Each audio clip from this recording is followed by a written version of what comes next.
Estamos de volta com o Diálogos na USP, hoje discutindo a situação do teatro brasileiro, a situação do teatro brasileiro contemporâneo, com os professores Luiz Fernando Ramos, professor do Departamento de Artes Cênicas da Escola de Comunicações e Artes da USP, ele também senador, dramaturgo, documentarista e foi, em 2008 e 2013, crítico da Folha de São Paulo, e o professor Ferdinando Martins, professor, pesquisador e orientador do programa de pós-graduação em Artes Cênicas da ECA, a Escola de Comunicações e Artes da USP.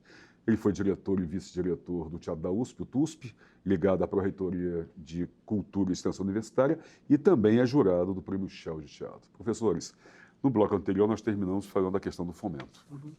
O quanto isso é importante para retomarmos, quer dizer, o incentivo, seja ele privado, seja ele estatal, o quanto é importante para uma retomada do teatro brasileiro, depois desse círculo vicioso, virtuoso que o professor Luiz Fernando tinha comentado no começo do nosso programa, e o quanto isso é importante para o próprio teatro. Precisamos disso, o teatro brasileiro precisa de fomento, precisa de incentivo. Aí eu queria dessa vez conversar com o professor Ferdinando. Na maior parte dos países, na verdade, o teatro ele vive de incentivo, né? Assim, ou seja, não é algo que a gente possa pensar que é específico do brasileiro. Sim. E que, inclusive, algumas pessoas pensam, bom, então é um teatro ruim, que precisa por isso que não se sustenta só com bilheteria. Não, se a gente for pensar, os teatros franceses, ou também do incentivo né? Os teatros alemães, os teatros portugueses, do Portugal, na Espanha. Ou seja, assim, é um modelo, assim, é uma linguagem, né, que precisa, por quê? Né? Porque, claro, a concorrência que a gente tem, né, com a contação de história em outros veículos, né, em outras formas, é bastante grande, né? E como eu disse, às vezes o ataque que a Lei Rouanet vem sofrendo, né, como se os artistas gostassem da Rouanet. E não, assim, a Rouanet foi um mal necessário em um determinado momento, mas ela institui, que a gente estava conversando aqui no intervalo, uma censura de mercado, ou seja, são os departamentos de marketing que decidem o que vai e o que não vai ser produzido. E não necessariamente deveria ser, né? Sim, né? E aquele modelo antigo, de nós pensarmos, né, que as pessoas pediam, que a Fernanda Montenegro destacou, né, como o Luiz lembrou, que os artistas pediam financiamento no banco e ao longo da temporada a bilheteria ia saldando as dívidas, né? Esse modelo não existe mais, né, assim, e não existe em vários lugares do mundo. Assim, é isso que eu ia perguntar rapidamente. É um modelo que existe no Brasil ou é um modelo que venceu? Um modelo que venceu, sim. Pelo mundo. Sim. Mas por quê? No caso brasileiro, a censura durante a ditadura militar usava disso como uma forma de acabar com as companhias. Ou seja, eles deixavam as companhias pedirem dinheiro, emprestar o dinheiro, usar esse dinheiro na produção e só proibiam o espetáculo na véspera da estreia, quando todo o dinheiro já havia sido gasto. Sim, né? quebrava todo mundo. Tem um caso clássico disso que foi da companhia da Eva Vilma e do John Herbert, que montou Os Rapazes da Banda, um texto estrangeiro, e anunciaram que o próximo texto seria Plínio Marcos. Como Plínio Marcos não era um autor bem visto, né, eles proibiram Os Rapazes da Banda na véspera da estreia no Rio de Janeiro. Para não poder financiar o próximo, né? Para não poder financiar o próximo. Ou seja, eles demoraram, segundo ela, 3 anos para recuperar esse golpe que eles sofreram, né? Agora, essas formas, né, de financiamento mudaram também. Então, assim, não foi só pensar a ditadura acabou. Sim, a ditadura contribuiu bastante. Então, assim, a gente precisa, sim, né, de ter, para a sobrevivência da própria linguagem, né, de ter essas outras formas de incentivo que a lei de fomento, ela é isso, Luiz Fernando, porque você tinha comentado que mudou o modo de financiamento, né? Mudou a forma de pensar também. Pois é, porque, de algum modo, guardando as proporções, é como um pouco a produção científica, né? A produção científica, até a universidade nesse momento, está muito interessada em externalizar a sua produção, em fazer parcerias com a iniciativa privada, em tornar a universidade menos dependente, vamos dizer assim, dos recursos públicos, mas, de qualquer maneira, a universidade não viveria sem os recursos públicos, assim como o teatro não vive sem os recursos públicos. E de até, uma certa maneira, o cinema, mas o cinema é uma arte mais industrial que vinha até, antes dos ataques atuais, conseguindo se financiar como uma iniciativa empresarial. No caso do teatro, tirando esse exemplo dos musicais, que são muito lucrativos, são muito caros e ao mesmo tempo muito lucrativos. Mas tem outro tipo de apelo também, não é? Não, que tem outro tipo de apelo, e como nos Estados Unidos também. Nos Estados Unidos também, a única indústria teatral é a Broadway, e principalmente para turistas, ela nem faz para americanos. Quer dizer, o grande público da Broadway são turistas que vão para Nova York. Então, um pouco aqui, o grande público dos teatros de musical em São Paulo e no Rio são as pessoas que vêm do interior do estado, que vêm em busca de um teatro mais, digamos, o velho melodrama, que é um teatro mais palatável, como a telenovela, e são gêneros nobres e que a gente tem que incentivar. Mas também tem outros gêneros, tem o teatro mais sério, o teatro que investiga a alma humana, o teatro que está em busca desse espectador, desse que a gente queria trazer de volta. Exatamente, que é importantíssimo. E que transforma, e que tem um poder de transformar a sociedade, que tem um poder de responder às questões mais cruciais da sociedade. Então, esse teatro, se ele não tiver, como em toda a Europa, em todos os países civilizados, um certo suporte institucional público, se não tiver uma política cultural que o sustente, você não consegue que ele se mantenha. No caso do Fomento, que a gente tanto falou aqui, foi por acaso que aconteceu, essa política institucional caiu do céu e aconteceu, quase como um acidente que aconteceu, mas que é o melhor que nós temos até agora. Se a gente pega, por exemplo, o caso dos Estados Unidos é bem interessante para comparar, né? Sim, exatamente. A gente pega o caso francês e o caso norte-americano. O francês, ele é um teatro subsidiado, mas você tem, né, os teatros distritais, né, o Teatro de Ville, né, em todos os bairros de Paris, e cada um tem seu teatro com uma programação... O que é uma diferença brutal, porque nós temos aqui. Então, e aí se você pega os Estados Unidos, né, você tem um suporte mínimo do National Endowment for the Arts, que é quase ridículo, e o resto tem que ser mantido como iniciativa privada. Aí o que acontece com o teatro norte-americano? Ele é um teatro para elite. Assim, o público norte-americano, a classe média não vai ao teatro. Né? Assim, você tem que ter um padrão de vida, assim, você não consegue um ingresso de teatro por menos de $60, né? Para as produções ruins, né? Exatamente.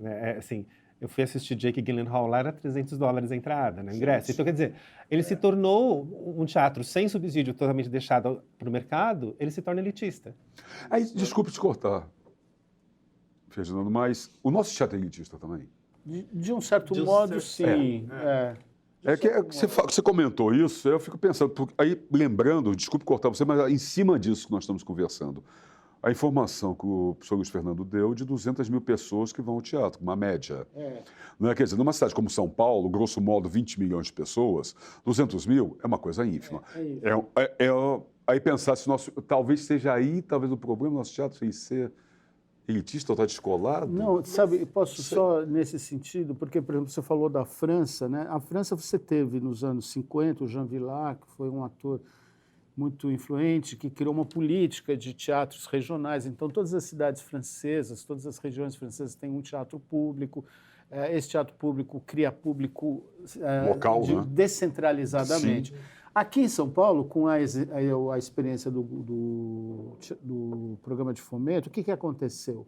Muitos grupos se instalaram nas periferias distantes, são muitos deles de gente dessas periferias distantes. Então, você teve, sim, uma descentralização objetiva, isso é um fato.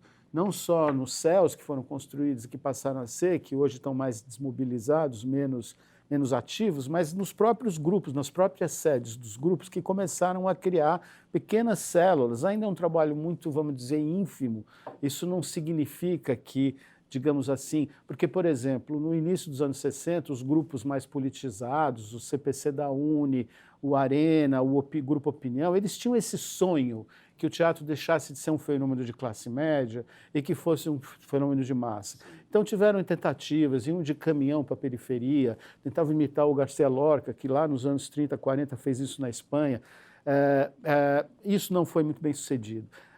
Agora, nessa nova experiência que o Fomento propiciou, surgiram, de fato, muitos núcleos teatrais que aí surgiram de dentro, emergiram nas periferias, e isso faz diferença.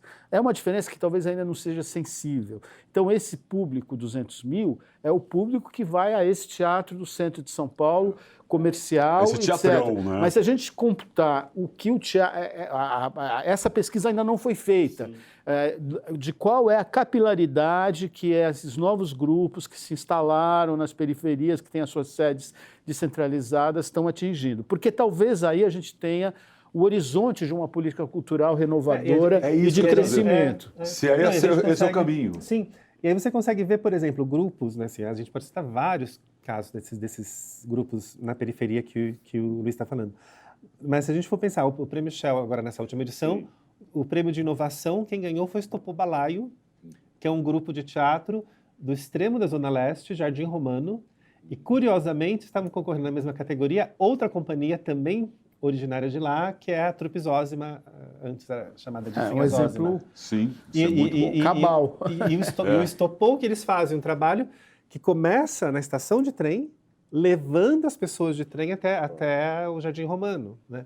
Que é um bairro muito peculiar, porque ele fica no extremo da Zona Leste e o rio Tietê corta, restringe o acesso ao bairro e ele fica ilhado. E durante o período de chuvas, os 3 meses de chuvas, janeiro, fevereiro, ele tem inundações constantes, né? Mesmo assim, eles fazem um teatro que é impressionante. Assim, o último espetáculo dele do ano passado, A Cidade dos Rios Invisíveis, que você ia de trem, né? Eles iam junto com você de trem, eles fizeram 100 apresentações, né? Eles brincam que eles percorreram mais de 4 idas para o Nordeste, né? Assim, nesse deslocamento, né?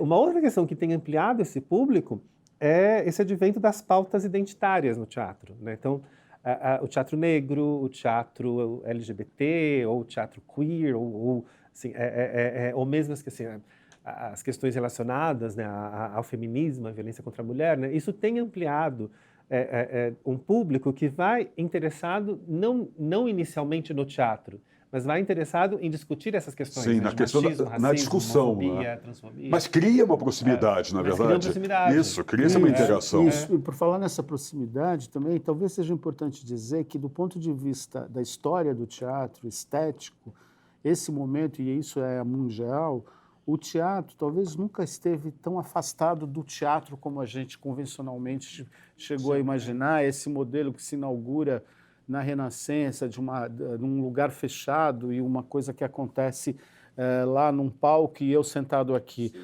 Aconteceram muitas revoluções no último século XX, muitas inovações, muitas coisas que mudaram, mas de fato hoje basta dizer o recém-acontecida Mostra Internacional de Teatro, que acabou precocemente ontem, ou acabou sexta-feira por conta do coronavírus, Sim, os últimos espetáculos nem aconteceram. Se você for ver, a maior parte dos espetáculos já não são espetáculos de teatro propriamente. Eles são discussões sobre o teatro, eles colocam questões para o teatro, eles são propostas de debate com um público que fica, inclusive, numa situação meio perplexa, aquele público mais convencional que vai esperando assistir um espetáculo que seja oferecido para ele pego de surpresa, na né? boquinha, ele não. é pego num lugar de dizer, mas então era isso? Sai da zona de conforto. Sai da zona de conforto. Então, isso também desloca um pouco a questão do espectador para que nessa nova realidade do teatro, o teatro não é mais um lugar, aquele lugar fechado que vende um ingresso. Então, ele tem muito mais a ver com essas circunstâncias, por exemplo, que ele estava citando, do grupo lá do Jardim Romano, ou com experiências de teatro que como é que se fala, processional, quer dizer, as coisas acontecem na rua, acontecem em espaços públicos, acontecem em espaços chamados espaços não convencionais. A Trupe Zósima, ela faz no ônibus. Ônibus. Mas não é que tem um ônibus que faz espetáculo, é num ônibus de linha. Sim, ônibus normal. Ônibus normal. Acontece o espetáculo. Acontece durante... Então isso também é uma questão, Sim. né? Essa questão do público também precisa ser pensada dessa perspectiva dessa estética contemporânea. E só para fechar essa ideia, né? Porque um grande senador polonês, foi um dos grandes artistas do teatro do século XX, o Tadeusz Kantor, ele dizia uma coisa que eu gosto muito de citar, que é assim: o teatro nasce quando estão todos em volta de uma fogueira e alguém levanta, né? Então, assim, é exatamente essa situação de coletiva, presencial, que é irrepetível, que o cinema, a televisão, ninguém vai conseguir nunca reproduzir, por isso que ele vai sempre existir. E simplesmente o fato de uma pessoa que está na fogueira levantar, só essa tensão concentrada que gera, o teatro nasce aí, né? Então, o que a gente, na verdade, está vendo é o teatro voltar, digamos, para um aspecto mais primitivo que ele sempre teve e que ele nunca deixou de ter, assim, no seu DNA, mas você tem a história do teatro, que são todas essas formas sociais e culturais que revestiram o teatro assim, assado, conforme as circunstâncias específicas, econômicas, sociais, históricas que cada época ofereceu. No caso hoje, a gente está vivendo, e inclusive eu diria que essa situação do coronavírus coloca desafios para o teatro, né? De como que você consegue essa presença sem essa presença, né? Então, essa é uma questão que está colocada agora. Trazer em cima do que vocês estão falando, quer dizer, o teatro também é um espaço de reflexão. Aí, dentro disso, eu queria perguntar para o professor Ferdinando, especificamente, o papel do teatro da USP, do TUSP, isso, o teatro universitário. Né? Que papel ele desempenha nisso, de formação? É papel da universidade também formar, também pensar isso. Então, o que ele desempenha? Não, assim, e não só é papel da universidade, como às vezes, quando a gente viaja e conhece outros teatros universitários, eu fico pensando assim, quanto mais que se nós tivéssemos mais recursos, quanto mais que a gente poderia participar mais ainda, fazer. Né? Sim, né? Eu fiquei numa pesquisa em Nova York ano passado em que a boa parte do que eu assisti foi em teatros universitários, né? E produções assim, importantes. Eu vi Castellucci num teatro universitário. Assim, Agora, o TUSP ele tem, ao longo, eu poderia dizer, ao longo desses últimos 20 anos até, né? Assim, que nas diferentes gestões, né, da Abílio Tavares, Maria Thaís, Celso Frateschi, depois eu e agora o Sérgio de Carvalho, né? Não só, né, tentando aproximar, né, o que é feito nas universidades, mas também buscando um teatro que seja vocacional, ou seja, aquela pessoa que está interessada em fazer teatro, não para se profissionalizar, mas que ela quer ali, né, ter uma experiência teatral, como também levando esse teatro para o interior de São Paulo. Assim, existe um circuito que vai para São Carlos, Piracicaba, Pirassununga, Ribeirão Preto, Bauru, né? Assim, onde tem os campi da USP. Onde tem os campi da USP, né? E juntando uma parte assim, de formação de público e de formação teatral, né? Os programas de leitura, né, assim, que foram instituídos na gestão da Maria Thaís e que continuam até hoje. Maria Thaís é a professora nossa aqui do departamento, e que continuam até hoje. Assim, você tem toda segunda-feira uma leitura encenada e que a USP, o TUSP acabou desenvolvendo uma metodologia própria de realização dessas leituras que outros lugares começaram a ter, né? Se a gente, né, outro dia eu fui no Teatro da Universidade Nacional Autônoma do México, a UNAM, e lá a gente tinha feito essas leituras lá, né, no convênio, quando a professora Maria Arminda era pró-reitora de Cultura e Extensão, e eu cheguei lá, eles estavam fazendo ainda por conta própria o mesmo modelo, eles falaram assim, foi uma herança que vocês deixaram aqui, né? Assim, uma herança de uma leitura dramática que seja também uma formação de público, né? Fazer com que esse público entre, né, na obra de uma maneira diferente do que só contemplativa, né? Porque é aquilo, assim, a gente não pode pensar mais nesse teatro contemplativo porque o teatro mudou, né? Então o Teatro da USP ele tem, ao longo desse tempo, feito uma programação que permite essa imersão, né? Ele é provocador, ele provoca o público nesse sentido? E é importante que se provoque? Não, é fundamental. Sair dessa contemplação, né, nesse estado de pura assistência. Porque aí é um elemento crítico, né, que o teatro faz parte do DNA do teatro. E tinha uma coisa que eu sempre, quando eu fui diretor do TUSP, né, sempre tinha que discutir, que às vezes professores que não são da área de artes, né, eles vinham com uma demanda que era uma demanda de teatro aplicado.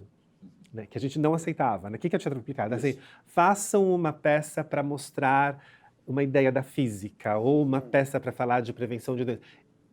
Por que o teatro teria que fazer isso? Assim, o teatro ele tem uma independência, né, como linguagem e como expressão, que você não precisa ficar dependendo, por estar na universidade, dependendo de ser didático, de ter que apresentar ali, né, algum resultado que case ali com a ciência. Né? Então, assim, o tempo inteiro, nessas diferentes gestões, né, e o Sérgio agora continua fazendo isso, é uma autonomia do teatro. Assim, nós estamos apresentando o teatro como teatro. Sim. Né? Agora, o teatro, sem dúvida, como você disse, ele tem isso é uma questão interna do teatro, é uma briga interna do teatro. É a briga do logos com a physis, né?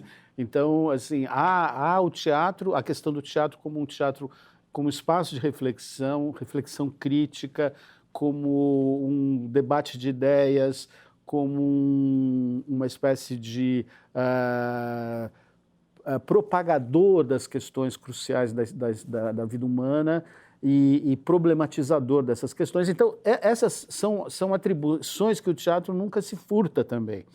E o teatro encontra as suas diferenças entre si mesmo, sem abdicar da sua especificidade. Ele tem facetas que são mais racionais, digamos, né? mais próximas da experiência científica pura, e tem, digamos, as suas facetas mais performativas.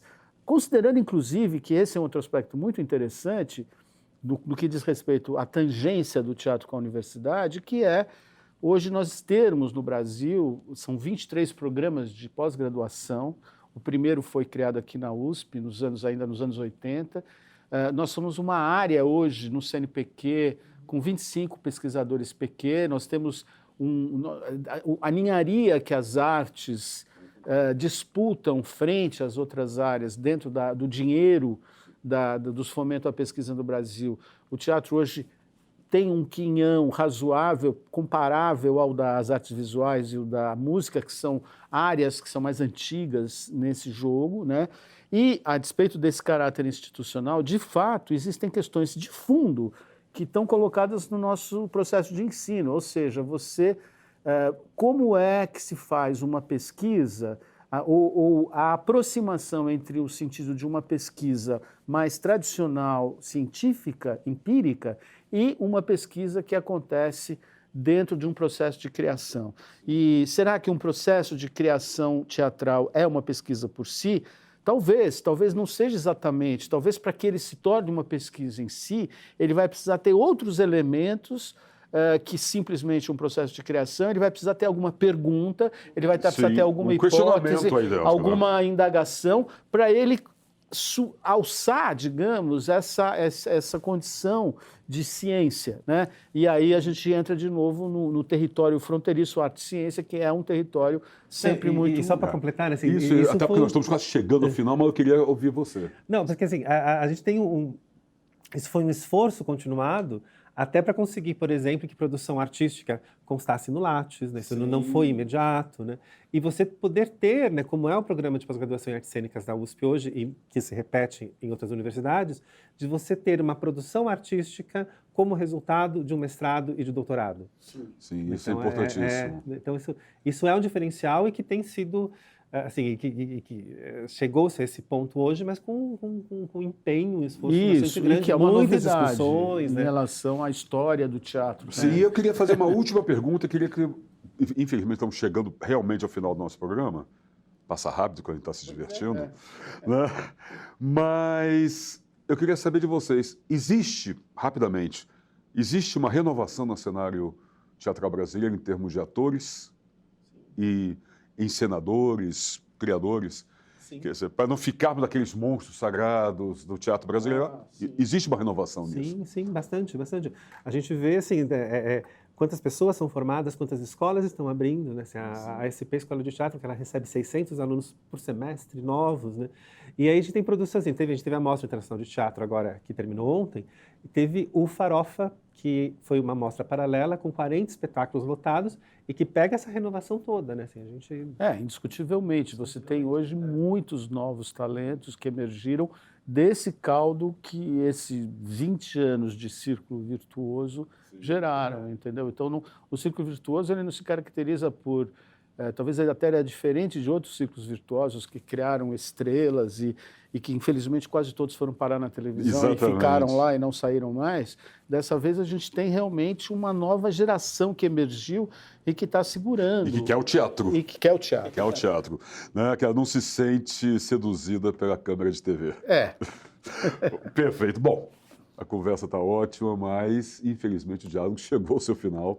Podemos continuar mais e esperamos que todo esse susto, todo esse pânico, toda essa pandemia passe. Os teatros se abram, né? E acabe. Haverá de passar. Há de passar. Porque o teatro continua. Não há mal que sempre dure, nem bem que nunca acabe. E o teatro permanece e a nossa conversa vale muito por isso, porque precisamos dessa renovação constante. Queria agradecer muitíssimo. Obrigado a você também. A presença do professor Luiz Fernando Ramos, professor do Departamento de Artes Cênicas da Escola de Comunicações e Artes da USP, encenador, dramaturgo, documentarista e também foi crítico da Folha de São Paulo 2008 a 2013. E o professor Ferdinando Martins, professor, pesquisador e orientador do programa de pós-graduação em artes cênicas, também da Escola de Comunicações e Artes da USP, foi diretor, vice-diretor do TUSP, o Teatro da USP, ligado à Pró-Reitoria de Cultura e Extensão Universitária e é jurado do Prêmio Michel de Teatro. Professores, muitíssimo obrigado pela presença dos senhores. Obrigado a você. Obrigado a você. Foi um prazer. Prazer foi nosso. Obrigado.